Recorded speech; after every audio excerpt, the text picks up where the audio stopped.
ఎలా అనుకుంటే సీతాకోకచిలుక సినిమా తీస్తున్న టైంలో భారతీరాజా గారు చాలా పెద్ద డైరెక్టర్. అప్పుడు నేను కొత్తవాడిని. నాలో టాలెంట్ ఉంది కాబట్టి ఒక కొత్తడికి అవకాశం ఇవ్వాలని నన్ను పిలిచి నాకు ఆ వేషం ఇచ్చారు.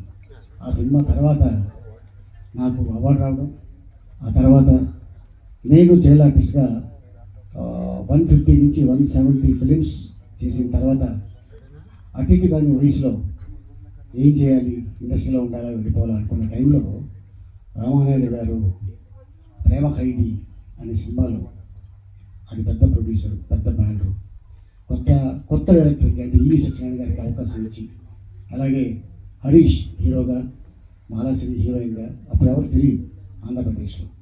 మేబీ హరీష్ చైల్డ్ ఆర్టిస్ట్గా తెలుసు, నేను చైల్డ్ ఆర్టిస్ట్గా తెలుసు, మాలాశ్రీ అప్పుడే కొత్త హీరోయిన్ అమ్మాయి కర్ణాటక నుంచి వచ్చి, తర్వాత ఈవి సత్యనారాయణ గారు కొత్తవాళ్ళు. మనం అనుకుంటే ఆ కొత్తవాళ్ళకి అవకాశం ఇవ్వకూడదు.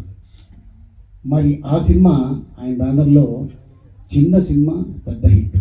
సో ఈ రోజున చలపతి మేబీ కొత్త అవ్వచ్చు, 2-3 హిట్లు ఇస్తే is become a top director.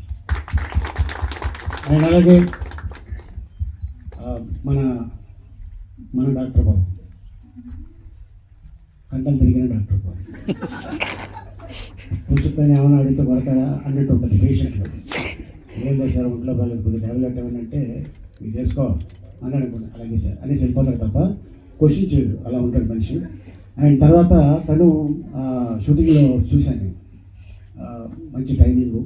And కొత్త వాళ్ళలాగా ఎక్కడ కూడా నేను సీనియర్తో చేస్తున్నాను అన్న ఫీలింగ్ అలాగా చూపించలేదు. అండ్ మన డాక్టర్ బాబు ఎస్, ఎందుకంటే పల్లెటూరులో ఇప్పుడు కూడా మన డాక్టర్ బాబే అంటారు తప్ప డాక్టరు అని అనరు. సో అట్టగా ఆ టైటిల్ని తీసుకొని తను సినిమా చేయటం. అండ్ అలాగే చలపతి ఏం కావాలో అది చేయించుకున్నాడు. అండ్ అలాగే మిగతా ఆర్టిస్ట్ విషయాల్లో కూడా తను చాలా జాగ్రత్తగా ఉంటాడు. And all the best entire team. ఈ సినిమా మంచి సక్సెస్ సాధించి పెద్ద హిట్ అవ్వాలని, అలాగే ఈ బ్యానర్కి ఒక పెద్ద హిట్ రావాలని కోరుకుంటున్నాను. ఎందుకంటే ఒక చిన్న